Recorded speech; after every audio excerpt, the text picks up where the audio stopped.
Welcome into the Draft Day Insider here at the Globe Life Studios at the Star in Frisco. IIsha, Morrison, Nick Eatman, I'm Nick Harris as we recap an eventful day one and take a look ahead into day two where the Cowboys have an extra pick that they will be able to work with. Guys, we talked about it all month leading into the draft. There's a potential for the Cowboys to be able to trade back, maybe pick up some draft capital. Jerry Jones said they worked with 4 offers on the table, but it was one of the last ones that came in while the Cowboys were on the clock that they were able to punch through was the Detroit Lions. Moving back to number 29, they pick up the number 73 pick. Really good value for the Cowboys on the trade chart. It comes as an equivalent of a number 94 pick is what they could have paid for the same price, but nevertheless, they move back 5 spots and pick up a third-round pick. Well, I mean, I think it checks all the boxes to what the Cowboys were trying to do heading into the draft. They wanted to get an elite player at a premier position. They were able to do that, and then also pick up a pick. And so I don't know if it was actually in that order. I definitely wanted to get an extra draft pick, and they got that. So, you know, for me, they were able to do all of the things there in one draft. And moving that trade back, and to be able to do that and still get the extra pick, IIsha, I think that's something that Jerry's got to be really excited about. Yes, not having a day 4 or a pick on day 2 with the 4th round starting is a big deal. So for them to kind of make up for that by getting that 3rd round pick is very valuable. And then obviously Tyler Guyton coming in, a lot of people were very high on him through this process. So you are getting a starter. You're getting someone that can come in and make an immediate impact on your offense, I believe. Yeah, absolutely. They are able to address a little bit more needs going into day 2 with these 3 picks. The early 3rd round pick will certainly help, and maybe the linebacker or the running back department. But they get their left tackle of the future on night 1 in Tyler Guyton, a native of Maynard, Texas, started his career at TCU and then went to Oklahoma and played right tackle for the Sooners. 6'8", 322 pounds. He is the prototypical left tackle for the Dallas Cowboys, is what Jerry Jones said last night. Let's see what Will McClay had to say last night as well. When you build an offensive lineman, you look for athleticism, the feet, the ability to, you know, we've got a history of having guys that do things at a high level at that position, and there are some traits that definitely showed us that was there. And you talk about the athletic ability, and left tackles are usually your more athletic, and this guy is an athletic guy and basketball background, some defense in his nature, so the way that he plays the game will add something to us as well. The athleticism is what really stands out with Tyler Guyton. Will McClay mentioning the basketball background. He didn't start playing football until his junior year of high school, and you could see the footwork there on the edge containing defenders. Only 2 sacks allowed in 548 career pass blocking attempts. Guys, this is a huge pickup for the Cowboys. Might be a little bit of a development project, but a couple of years from now, this is going to look like a really smart pick. Do you believe so? I do. I think so. I think it's a player the Mavericks might want to look at. I mean, 6'8", 320. I mean, just from the feet, though, like you said, though, in being able to switch and pull and get those stunts. I mean, that's what having the quick feet will give you. And also, you know, he played tight end to start his career, so you know, he had some athleticism. They were just trying to figure out where to put him, and seems like Oklahoma found a good spot for him. Oh yeah, and the length and the range of the player stands out to you as well. He uses those long arms to make sure he can keep these defenders at bay. The striking power in both the run and pass game are things that stand out. The functional strength. He's so strong when he gets his hands on you. You mentioned some of the hand placement and stuff like that. As he improves with that, he's going to dominate on the 2nd level. Nick, you were down there at the Senior Bowl, and you know, all these great traits, but you have a mean streak as well. It seems like he kind of showed some of that when he was down there. Yeah, absolutely. I think day 1, there was so much that you could take from that performance from Tyler Guyton. I mean, he was able to take on speed rushers, a little bit more bend. He was able to take on power rushers, a little bit more upper body strength. He was awesome on that day 1, but then the day 2, that's where you probably see a little bit of development that he still has to do.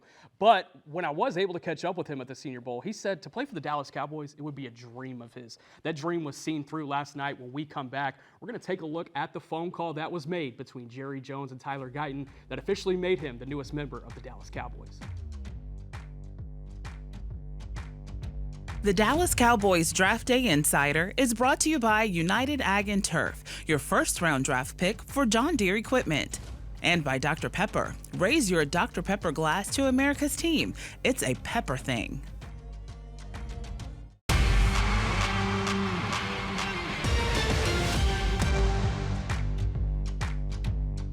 This segment is brought to you by United Ag and Turf, your first-round draft pick for John Deere equipment. Call it in and call the law. Let's do it. Hello? Tyler, What's going on? Yo. Will McClay with the Cowboys. I got somebody that wants to talk to you. Oh, my God. Hey, Tyler. Yo, what's up? Tyler, this is Jerry Jones. Nice to meet you, Jerry. What's up? Hey, man, listen, I just wanted to be maybe the first to tell you you are no longer a Sooner. You're a Dallas Cowboy. Oh, my God. Thank you, Coach. Oh, my God. Well, we sure are proud, and my coach is sitting right here. Our coach is sitting right here, but we're glad to have you. Congratulations. Thank you so much. All right, Tyler, here you go. Hey, Tyler, Mike McCarthy. Hey, congratulations, man. Thank you so much, Coach. Hey, where are you right now? You home with the? In Austin, Texas. Oh, you're back in Austin. Well, I know you and your dad are fired up. You just bring that big smile and that personality here, man. All right. Oh, my God. Let's go. Tyler. Yo. Mike Solari. Hey, congratulations, Coach? man. Excited to work with you. Oh, my God. I'm going to call you a little bit later, and it's a little bit more quieter. But again, Yes, congratulations. sir. What's up? You have a great celebration, all right? Yes, sir. Thank you so much. Nothing but excitement here in Frisco and at home in Austin for Tyler Guyton last night as he becomes the newest Dallas Cowboy.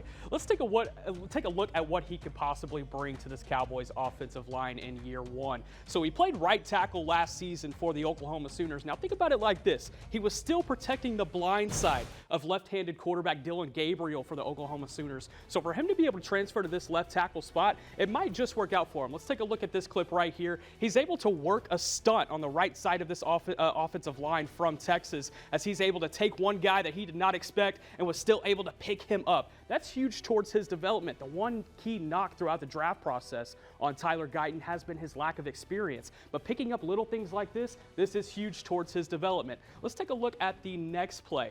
Tyler Guyton's still kind of working on this right side. Now he's going to be able to work here and run block and get to the second level in a hurry. He's able to chip the guy off the line and then come in and cover that linebacker to create the running lane up the middle of the field. Really good work there by Tyler Guyton, being able to work in run blocking. They've been talking about it all offseason. They want to improve running the ball. This is a big reason why Tyler Guyton was the draft pick last night as a result. Let's take a look at the final play here against Kansas. Now, this might be where he needs to work on a couple of things. Hand placement, getting wide. He gets a little wide around the defensive end in this play. He might need to keep it up going into his shoulder pads, but nevertheless, there's still a lot of things to work with his length. You see that 6'7", 320-pound frame getting out into space. That would still be huge for the Dallas Cowboys to work on guys getting the ball out in space. But nevertheless, will still be a really good pick here for the Dallas Cowboys. When we come back, we're going to take a look at a potential running back that could be a fit tonight here on day 2. Could Jonathan Brooks be the next to hear his name called? This segment was brought to you by United Ag and Turf, your first-round draft pick for John Deere equipment.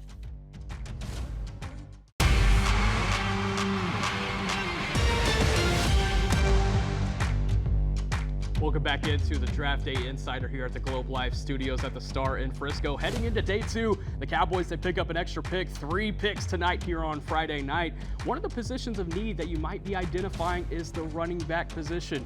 Jerry Jones talked about Jonathan Brooks out of Texas last night. They've done a lot of homework on him, but there's a lot of really good running backs still available on this list. Not one player at the position group has come off the board just yet. Do you think the Cowboys can take the first one off of that board at 56?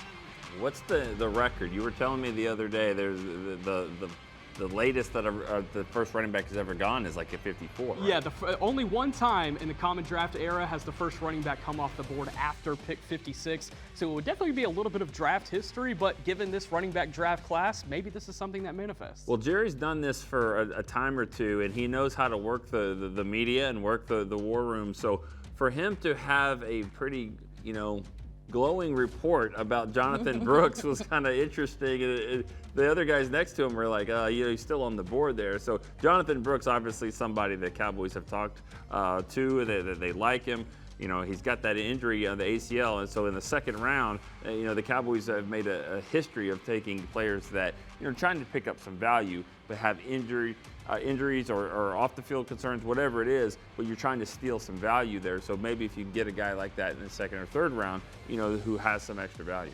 Oh, yeah, and Nick mentioned how many guys are still on that board. You see Blake Corum from Michigan, who is shifty but can do some things in the passing game as well. Trey Benson, maybe the best all-around running back on that list. It's so many gentlemen that are still on this board that are going to come in and be able to make an immediate impact. And the best thing about a lot of them is that they help out in pass pro, and we know how important that is in this NFL. Yeah, and you see Jalen Wright here in this B-roll clip being able to take away big playmakers still available on the board. I like Jalen Wright as well. I think Marshawn Lloyd is a name to keep an eye on tonight out of USC. 6 foot, 200 pounds. He has that adequate size to be able to throw in the backfield, and he can do a lot of things out of the backfield as well. Another position that we might be taking a look at today is the center position. Jerry Jones said that they are more than likely going to be taking another offensive lineman this weekend. The question is when. Now, these centers that are still available on the board, Graham Barton does come off the board in the first round, but still some really good options available. Oh, yeah. You look at Zach Frazier, who I believe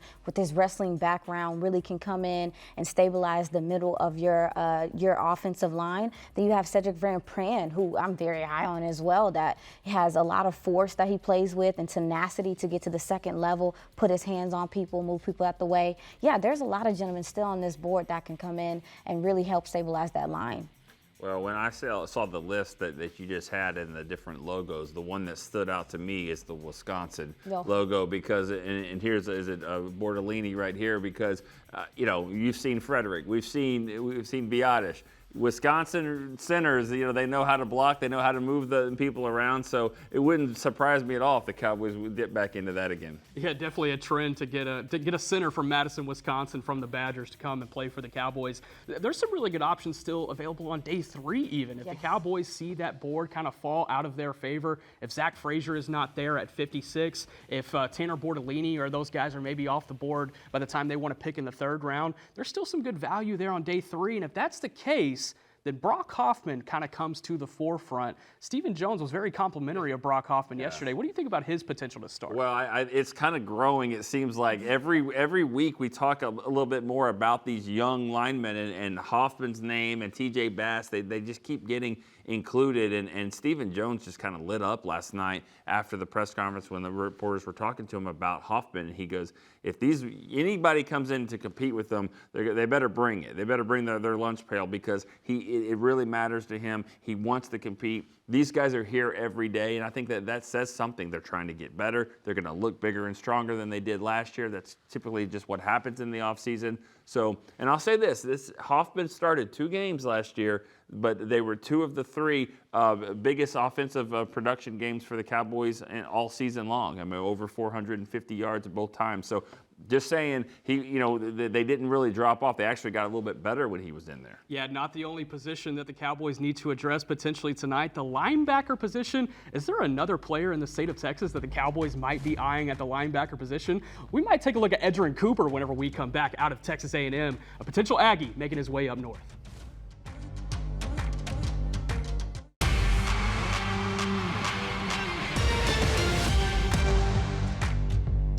Welcome back into the Draft Day Insider here at the Globe Life Studio Star in Frisco. IIsha Morrison, Nick Eatman. I am Nick Harris. Taking a look at the linebacker position now. This is potentially one that the Cowboys might be eyeing here on day 2. They have 3 picks to work with. Let's take a look at some of the guys that are still available. I say still available. There hasn't been a linebacker that's come off the board. You look at the guy at the top, Edgerrin Cooper out of Texas A&M. He is the one for the Aggies that manned the middle of the field last season, was able to do so much work in space. IIsha, what do you really love about Edgerrin Cooper's game? I love his length. I love how much ground he can cover very quickly. The temperament from him is, there's a violence to him coming downhill, and the way that he kind of wants to let you know I'm here all day, big homie.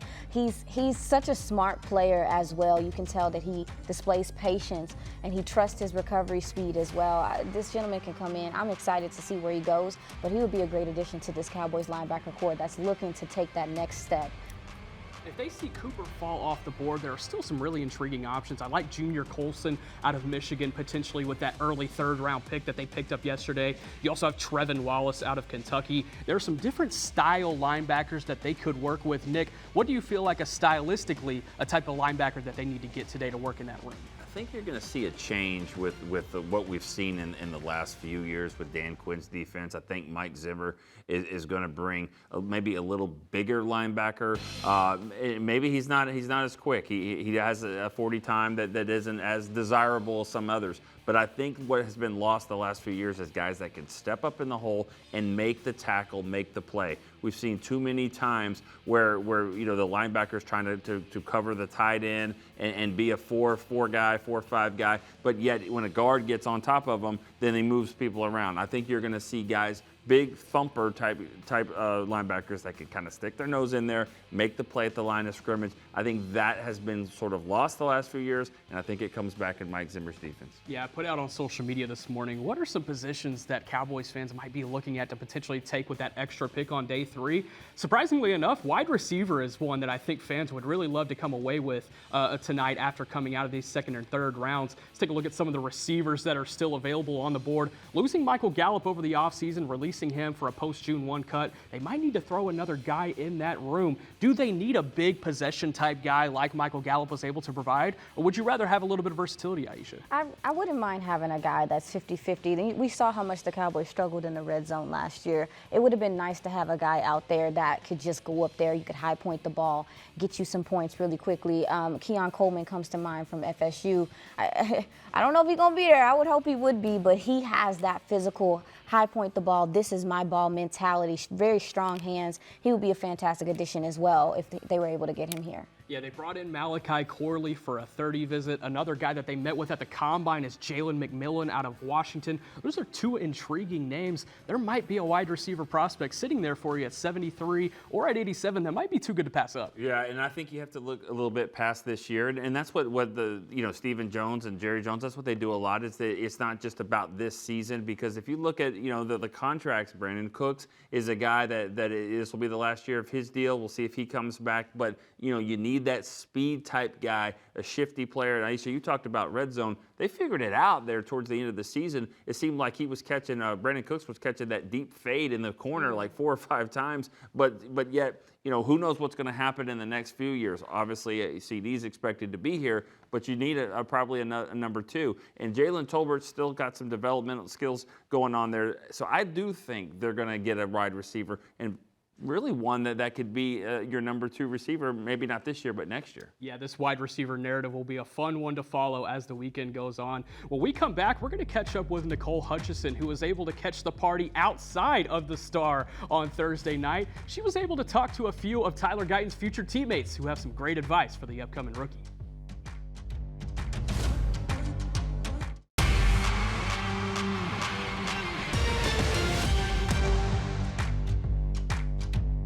The Dallas Cowboys Draft Day Insider was brought to you by United Ag and Turf, your first-round draft pick for John Deere equipment. And by Dr. Pepper. Raise your Dr. Pepper glass to America's team. It's a Pepper thing. Welcome back into the Draft Day Insider. The party is already going on in Frisco, and it didn't only start in the War Room. It was also outside at the Tostitos Championship Plaza, as Nicole Hutchison was able to get out there and see what the fans were up to last night whenever the Cowboys selected Tyler Guyton. Hey, what's up, Cowboys Nation? The 2024 NFL Draft has finally arrived. If you weren't able to get to Detroit, don't worry, we got you here at the Star in the Tostitos Championship Plaza with all the Draft Day vibes all weekend long, ranging from games on the lawn to even players signing autographs and the DC cheerleaders performing live on stage. Let's go ahead and check it out.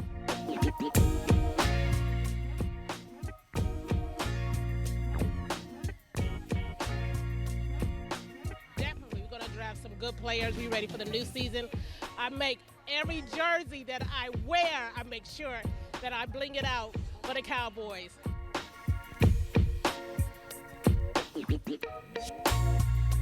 I hope we get someone new, that's good, that's going to bring some addition to the Dallas Cowboys this year, and hopefully we can go all the way to the Super Bowl.